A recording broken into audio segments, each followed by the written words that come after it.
వేణుస్వామి చూసారా 2027లో వీళ్ళు విడిపోతారు. పైగా నాగ చైతన్యకు సహజంగా పిల్లలు పుట్టే యోగం లేదు. ఇలాంటివి ఓ జ్యోతిష్యుడు చెప్తాడా? అంటే జనరల్ గా సహజంగా పిల్లలు పుట్టరు అన్నది నేను కూడా చూశాను వీడియోది. జనరల్ గా అది చాలా ఇబ్బందికరమైనటువంటి విశ్లేషణ. ఎందుకంటే ఎవ్వరికి కూడా మనం అలా చెప్పకూడదు. ఓ హీరోకే కాదు, ఒక మగ వ్యక్తికి అది ఎంత ఇబ్బందికరమైన విషయం అసలు వినడానికి కూడా. అదే నేను చూశాను అది. మీరు చెప్తున్నారు కాబట్టి నేను గుర్తు చేసుకున్నాను. నేను చూశాను అది అలా చెప్పకూడదు. ఎందుకంటే నువ్వు ఇంపార్టెంట్ అని చెప్పినట్టే కదా. అంతే కదా. మీకు ఆల్రెడీ సమంతతో విడాకులు అయి ఉంది, అందుకే ఆమె వదిలేసిందేమో. ఇతను ఒక హీరో అయినంత మాత్రం ఎంత నెగిటివ్ గా వెళ్తుంది జనంలోకి ఇది. అదే ఇప్పుడు ఒక మనిషి ఇంపార్టెంట్, అతనికి పిల్లలు పుట్టారు, రేపొద్దున అతనికి పిల్లలు పుట్టారు అనుకోండి, అమ్మాయితోని పెళ్ళైన 1 year లోనే బాబు పుట్టారు, అప్పుడు ఏంటి పరిస్థితి? ఏమంటారు అసలు ఇక మనం మాట్లాడకూడదు మళ్ళీ. కాదండి, ఇప్పుడు వాళ్ళకి పిల్లలు పుడతారు, అది అంటే అడగని ప్రశ్నకి సమాధానం చెప్పరాదు అని అవసరం కూడా లేదు. అంటే తన హైప్ క్రియేట్ చేసుకోవడమే కదా ఇతను. ఆస్ట్రాలజీ వాల్యూస్ చెప్తున్నాను. అడగని ప్రశ్నకి, నమ్మకం లేని వ్యక్తికి మీరు ప్రశ్న గాని విశ్లేషణ గాని చేయరాదు అని రాసి ఉంటది. పైగా అదే వ్యక్తి వచ్చి అడగలేదు కూడా మిమ్మల్ని. అదే కదా. పైగా అతని వ్యక్తిగత జీవితాన్ని తీసుకెళ్లి అలా సోషల్ మీడియాలో పెడతారా మీరు? నేను చెప్పా కదా మేడం, ఆస్ట్రాలజీ ఆయన స్వయంగా చెప్పుకున్నారు ఏమని, నేను మెగాస్టార్ చిరంజీవి గారి గురించి వాళ్ళ కుటుంబం గురించి చెప్పకపోతే ప్రపంచం నా గురించి డిస్కస్ చేసుకోదు కదా అన్నాడు.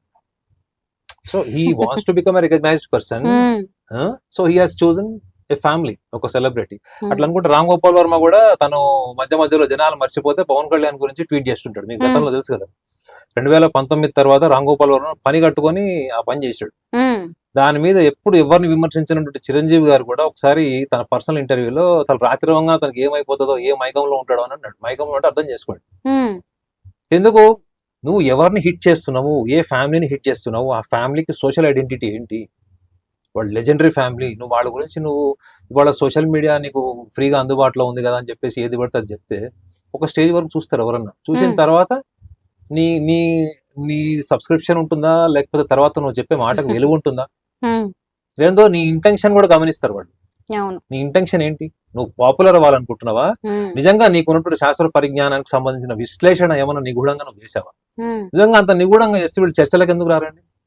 ఇప్పుడు నేనైతే నా కెరియర్ లో 80% నేను ఈ విశ్లేషణ, ఈ ఉంటాయి చూడండి డిబేట్స్ ఉంటాయి చూడండి, శాస్త్రీయత ఉందా లేదా, ఎందుకు ఉంది అసలు, దానికి ఏంటి, పాశ్చాత్య దేశాలు వాళ్ళు ఏం పరిశోధన చేశారు, మన దగ్గర ఏం పరిశోధన జరిగింది, అసలు దీని మూలాలు ఏంటి, ఇవన్నిటి మీద మేము కొన్ని వేల చర్చలు జరిగినాయి.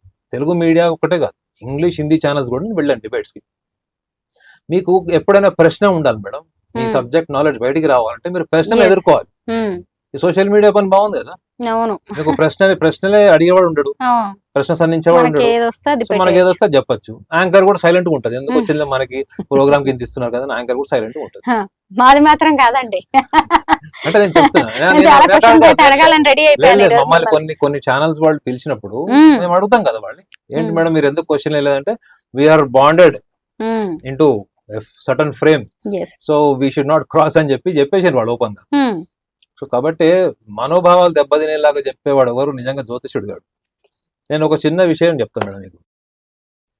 మీరు అన్నారు కదా ఎందుకు ఇలా చెప్తారు వీళ్ళ భవిష్యత్తు ఏంటి అన్నది. టైమ్స్ ఆఫ్ ఇండియాకి రెగ్యులర్ గా కాలమ్స్ రాసేవాళ్ళు. పాపం ఆయన ఇప్పుడు కాలం చేశారు. చాలా మంచి వ్యక్తి, మంచి జ్యోతిష్యులు వారు. నేను చాలా చిన్న వయసులో మా పక్కనే ఉండేవాడు, ఇల్లు పక్కనే. నేను ఎప్పుడో నా క్యూరియాసిటీతో కలిసేవాడిని. ఆయన లేదు నాన్న నువ్వు చదువుకుంటున్నావు, ఆడుకో, స్పోర్ట్స్ లో ఉన్నామని వద్దని వారించేవాడు. నేను ఎప్పుడు డిస్కస్ చేస్తుండేవాడు. ఇంట్లో చాలా పెద్ద లైబ్రరీ ఉండేది. వాళ్ళ కొడుకు మనకు ఫ్రెండ్. సో అతనికి 3 పిల్లలండి. గల్ఫ్ వార్ ప్రెడిక్షన్ కరెక్ట్ ఇచ్చాడు ఆయన. ఆయనకి సన్మానం కూడా చేశారు ఫారిన్ కంట్రీస్ పిలిచి. 3 పిల్లల్లో 2 పిల్లలు డైవర్స్ అయింది. అంత పెద్ద ఆస్ట్రాలజర్, టైమ్స్ ఆఫ్ ఇండియాకి కొన్ని సంవత్సరాలు కాలమ్స్ రాసిన వ్యక్తి. 3 పిల్లల్లో 2 పిల్లలు డైవర్స్ అయింది. ఇంకొక 3వ వాళ్ళకు డైవర్స్ అయ్యేదే, కానీ ఏదో కారణం వాళ్ళు కాంప్రమైజ్ అయ్యారు. అంటే ఆయనకు కూడా తెలిసి ఉండొచ్చేమో వాళ్ళ పిల్లల భవిష్యత్తు. అక్కడికే వస్తుంది. నేను కలిసినప్పుడు మాట్లాడినప్పుడు ఆయన ఏవైతే అనాలిసిస్ చెప్పారు అతను, అంటే ఎందుకు ఇట్లా జరిగిందంటే ఆయన ఇమీడియట్ గా ఏమన్నారు, వాళ్ళ కర్మ అలా ఉంది, వాళ్ళ ఫేట్ అలా ఉంది అన్నప్పుడు నేను అదే చెప్పాను. ఎవరైతే 3 పిల్లల్లో ఒక పిల్లవాడు ఉన్నాడో అతను మాకు 5 సంవత్సరాలు సీనియర్, మాకంటే 5 ఏళ్ళు పెద్దవాడు. సో మంచి జమ్ము. బీటెక్ గ్రాడ్యుయేట్, మంచి జమ్ ఆఫ్ క్యాండిడేట్ అనమాట. మేము అప్పుడప్పుడు మ్యాథ్స్ లో ఏమైనా డౌట్స్ ఉంటే అడిగేవాడు. ఉమ్, సో అతను, నేను అడిగినప్పుడు వాళ్ళ ఫాదర్ని అడిగాను అనమాట, మీ అబ్బాయి షార్ట్ టెంపర్డ్ ఉంటాడు, మాతో తిరుగుతాడు కదా, ఉమ్, షార్ట్ టెంపర్డ్ ఉంటాడు, ఎవరిని నమ్మాడు, కొంచెం స్లిప్ ఆఫ్ టంగ్ ఉంది, ఇట్లా ఉంది, ఇట్లాంటి కొన్ని అంటాం కదా. సో ఆ అమ్మాయి కూడా కొంచెం అలాంటి అమ్మాయిని చూడొచ్చు కదా అంటే ఆయన దాన్ని ఇరాడికేట్ చేశారు. ఉమ్, అది జరగదు అట్లా. నువ్వు ఇద్దరి గుణాలని సమీకరించి విశ్లేషించి వాళ్ళకు పెళ్లి చేసినా వాళ్ళ కర్మలో ఉంటే వాళ్ళు విడిపోతారు అని చెప్పాడు. ఓకే. అర్థమైందండి. కానీ ఉమ్, అది నిజం కాదు. అవునా? నేను ఆయన ఆర్గ్యూ చేశాను. ఉమ్, ఇప్పుడు ఒకవేళ అది నిజమైతే నేను ఆస్ట్రాలజర్ అవ్వలేదు madam. Why um, I became an astro psychologist. So జ్యోతిష్యంలో వీళ్ళు ఫలిత భాగాన్ని మాత్రమే పరిగణలోకి తీసుకొని దాంట్లో ఉన్నటువంటి ఈ మనోవిజ్ఞాన భావాన్ని వీళ్ళు పక్కన పెట్టారు. సైకాలజీ. మనోవిజ్ఞాన శాస్త్రాన్ని పక్కన పెట్టారు. ఉమ్, ఈ మనోవిజ్ఞాన శాస్త్ర భాగం ఏంటి అంటే పుట్టుకతో వచ్చేటువంటి గుణము. సింపుల్. ఆ పిల్లవాడు పలానా డేట్ లో పుడతాడని చెప్పండి, గర్భసంచిలో నుంచి శిశు జన్మం కాకముండనే విశ్లేషణ వేసేయచ్చు అనమాట. టైం చెప్పండి చాలు, డేట్ టైం చెప్తే ఉమ్, విశ్లేషణ రాసి ఇచ్చచ్చు అనమాట. అవే గుణగణాలతో పెరుగుతాడు ఆ పిల్లవాడు. సో అది వాళ్ళ బుద్ధిని శాసిస్తుంది. వాళ్ళ బుద్ధి ఆలోచనలు నియంత్రించుకోవాల్సింది పోయి వాళ్ళ బుద్ధి కూడా అక్కడ పరిస్థితులకు తగ్గట్టుగా మారిపోయి వాళ్ళలో ఉన్నటువంటి అగ్రెషన్ కావచ్చు, యాంగ్విష్నెస్ కావచ్చు, ఇంకేమైనా ఫ్యాక్టర్స్ కూడా కావచ్చు, ఉమ్, డబ్బు మీద ఆశ కావచ్చు, ఇంకేదైనా కావచ్చు, అనుమానం కావచ్చు. ఉమ్, ఈ కారణాల వల్లనే కదా భార్యాభర్తలు కొట్టుకుంటున్నారు, విడిపోతున్నారు, ఇలాంటివి జరుగుతున్నాయి. నేను ఇదే విషయాన్ని నేను చాలా చిన్న ఏజ్ లో ఉన్నప్పుడు ఆయనతోనే డిస్కస్ చేశాను.